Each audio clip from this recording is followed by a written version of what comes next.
Assalamualaikum warahmatullahi wabarakatuh. Bismillahirrahmanirrahim. Alhamdulillahirrahmanirrahim. Assalatu wassalamu ala sayyidina Muhammadin wa ala alihi wa ashabihi ajma'in amma ba'du. Pada kesempatan kali ini saya akan menjelaskan metode Task Based Language Teaching atau TBLT dalam pembelajaran bahasa Arab. Metode ini saya anggap penting untuk dijelaskan dan juga penting untuk disampaikan karena ini adalah salah satu pendekatan yang inovatif dalam pembelajaran bahasa Arab.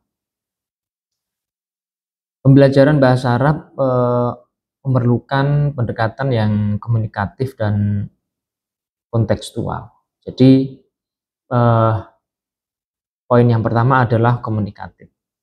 Karena di dalam pembelajaran bahasa Arab itu tanpa ada komunikasi itu akan juga sulit untuk dipelajari, karena tanpa komunikasi yang matang, pembelajaran bahasa Arab khususnya untuk Maharotul Kalam itu difokuskan dan diperbanyak untuk komunikasi, mulai dari menyampaikan ya takbir, kemudian khitobah ataupun menyampaikan hal-hal yang memiliki makna berbahasa Arab. Nah, komunikatif ini juga masuk ke dalam ranah pembelajaran bahasa Arab dan juga bisa dikembangkan di wilayah Maharotul Kalam itu sendiri, Maharotul Kalam dan kontekstual. Adapun metode TBLT itu menjadi salah satu strategi pembelajaran modern yang menekankan pada pelaksanaan tugas nyata. Adapun tujuannya adalah mengembangkan kemampuan berbahasa melalui praktek langsung. Jadi mahasiswa diharapkan untuk bisa melaksanakan tugas secara langsung, ya, melaksanakan tugas atau praktek secara langsung dengan menggunakan bahasa Arab. Ya, bisa nanti mempraktekkan bagaimana proses jual beli atau mempraktekkan proses transaksi atau yang lainnya, ya, yang memiliki sifat komunikatif. Pengertian daripada TBLT itu ya secara khusus adalah metode pengajaran, ya, metode pengajaran bahasa yang berpusat pada pelaksanaan tugas komunikatif.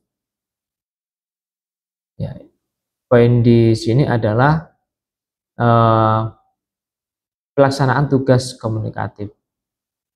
Jadi kalau komunikatif itu mahasiswa diharapkan untuk berperan aktif dalam proses pembelajarannya.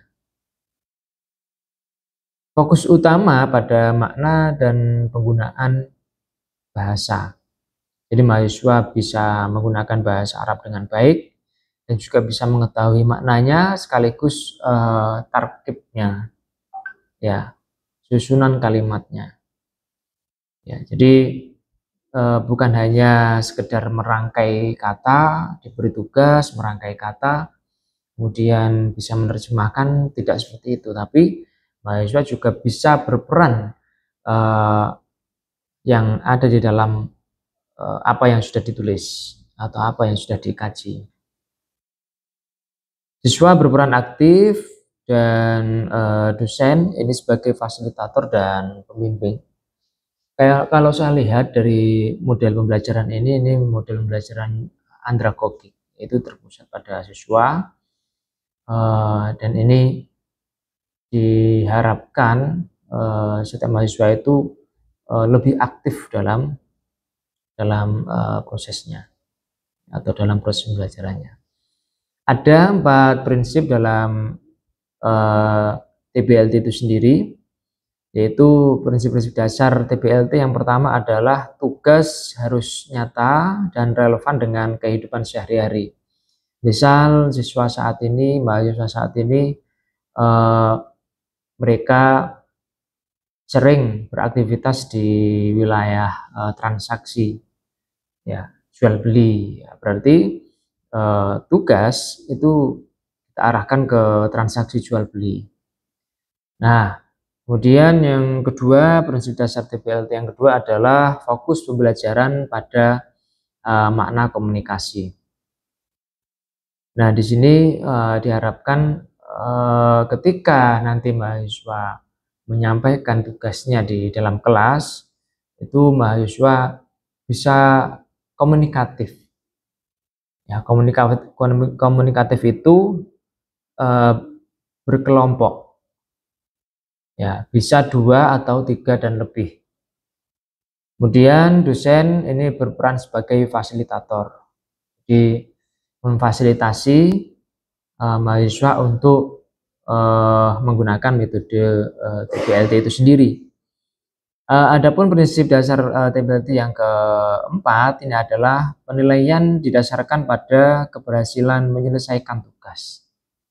Nah, karena tugasnya ini memiliki makna atau memiliki sifat komunikatif, maka ketika mahasiswa itu dapat komunikatif, maka tugasnya bisa mumtaz atau berhasil. Adapun tahapan dalam TPLT itu adalah yang pertama ada pratugas.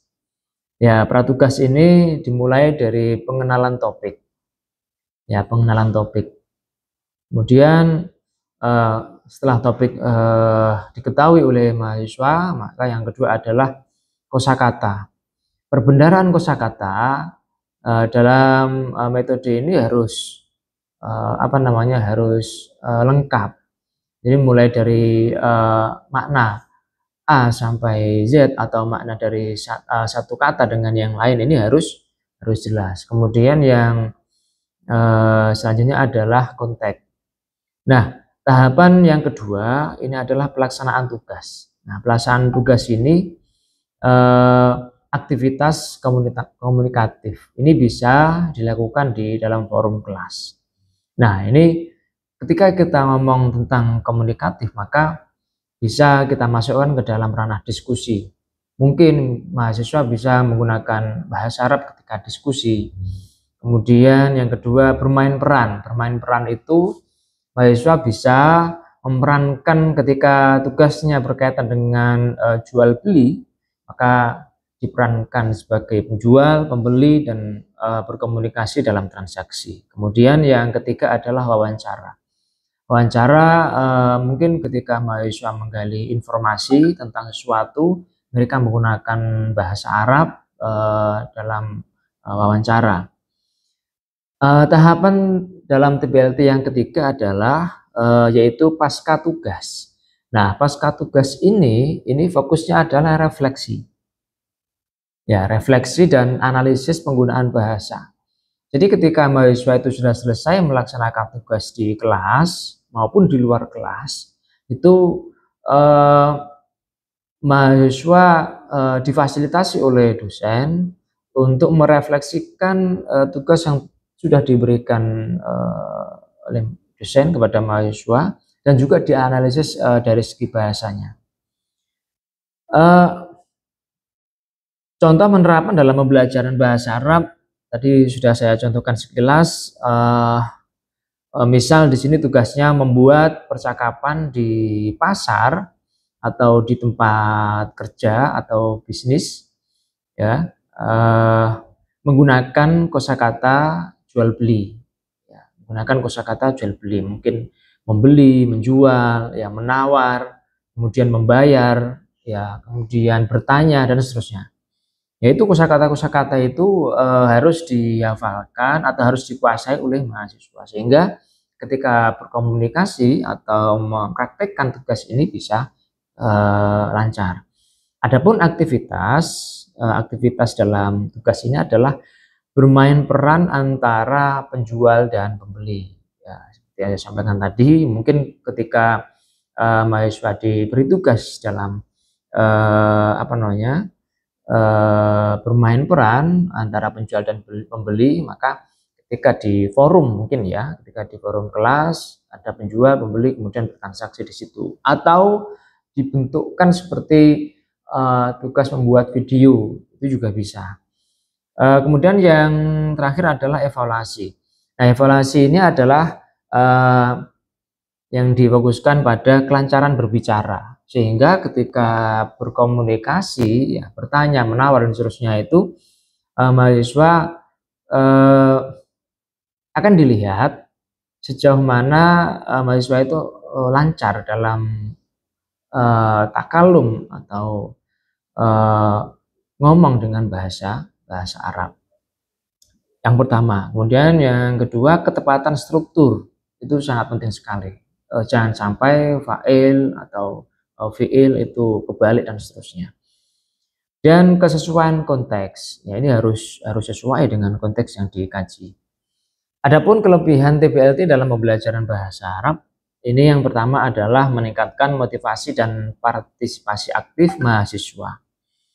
Sehingga ketika mahasiswa itu dapat mempraktekkan kegiatan ini atau metode ini, mahasiswa ini juga bisa meningkatkan motivasi mereka dalam pembelajaran bahasa Arab itu sendiri.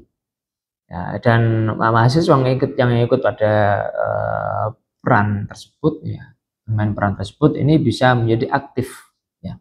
Kemudian yang kedua, kelebihan yang kedua adalah mengembangkan keterampilan komunikasi nyata.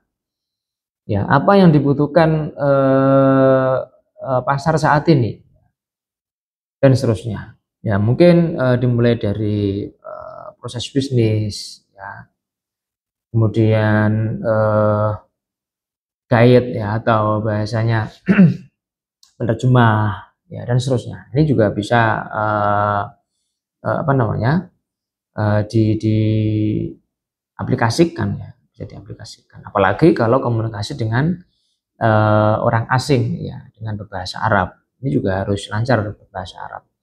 Kemudian membiasakan mahasiswa menggunakan bahasa Arab dalam situasi sehari-hari. Nah, ini saya rasa kalau pembelajaran metode TPLT ini sangat sangat cocok. Ini digunakan untuk lingkungan, ya, lingkungan yang berbahasa, ya, aktif dalam berbahasa. Karena sulit sekali ketika nanti diaplikasikan di lingkungan yang tidak notabene adalah lingkungan bahasa. Kemudian mengintegrasikan 4 keterampilan bahasa. Jadi kelebihan TPLT ini kalau kita lihat, ini menyimak ada, berbicara ada, membaca ada, menulis ada. Jadi maharatul istima', maharatul kalam, maharatul qiraah, dan maharatul kitabah ini digabungkan menjadi satu metode ini. Ada beberapa tantangan dalam implementasi TPLT. Yang pertama adalah keterbatasan waktu dalam pelaksanaan tugas. Nah, ketika kita melihat metode ini diaplikasikan, ada 3 proses tadi, ini membutuhkan waktu yang lama, mulai dari perencanaan, kemudian diaplikasikan, ya, kemudian dievaluasi. Ini memerlukan waktu yang lama, sehingga dengan waktu yang lama itu sebenarnya hasilnya juga bisa lama, sehingga mahasiswa itu bisa lebih aktif dalam menggunakan bahasa Arab. Kesulitan dosen dalam merancang tugas yang sesuai. Ini sebenarnya kalau kita lihat dari segi kacamata yang update saat ini mungkin dosen ini harus aktif, ya, melihat wacana-wacana yang terbaru, ya, yang terbarukan, sehingga tugas yang diberikan oleh dosen kepada mahasiswa itu tidak stagnan atau hanya itu saja. Kemudian kalau kita ngomongkan tadi pasar, ya, mungkin pasar di ranah mahasiswa itu sudah tidak lagi pasar tradisional, tapi sudah masuk dalam pasar modern, gitu, ya, mall atau dan seterusnya. Perbedaan kemampuan mahasiswa dalam berbahasa Arab ini juga tantangan, ya. Jadi dalam forum itu mahasiswa harus seragam. Harus seragam artinya mereka itu harus menguasai, misalkan ada 50 kosakata, mereka harus hafal semuanya. Ya, ini sebuah tantangan tersendiri. Ada beberapa solusi yang kita tawarkan, yaitu yang pertama, pelatihan untuk dosen dalam mendesain tugas berbasis bahasa. Ya, artinya pelatihan ini bisa terstruktur dengan rapi dan menghasilkan output yang baik dan juga komunikatif. Kemudian yang kedua, pemanfaatan teknologi dan media digital interaktif, karena saat ini mahasiswa itu sangat aktif sekali dengan media sosial, ya, media digital intinya ya, internet dan seterusnya. Maka pemanfaatan teknologi ini sangat dibutuhkan sekali ya. Sekarang mahasiswa itu ketika diberi tugas itu yang dicari yang pertama adalah mereka mencarinya melalui smartphone mereka, sehingga bagaimana dosen itu memanfaatkan teknologi sehingga media digital ini bisa interaktif ketika pembelajaran berlangsung. Kemudian yang ketiga, solusi yang kita tawarkan adalah mendorong kolaborasi antar mahasiswa melalui kerja kelompok. Nah, ini tiga solusi yang kita tawarkan. Kesimpulannya adalah TPLT merupakan metode yang efektif dan inovatif untuk pembelajaran bahasa Arab, karena kolaborasi dari 4 maharoh tadi. Kemudian kesimpulan yang kedua, mendorong mahasiswa belajar melalui pengalaman nyata dan bermakna. Kemudian kesimpulan yang ketiga adalah menumbuhkan semangat baru dalam belajar bahasa Arab. Itu yang perlu saya sampaikan dalam sesi ini. Semoga bermanfaat dalam penggunaan metode TPLT. Dan untuk menutup, bahasa akan hidup jika digunakan dalam komunikasi yang nyata. Ya, mungkin kabatuna wa maaf ila mutorik. Wassalamualaikum warahmatullahi wabarakatuh.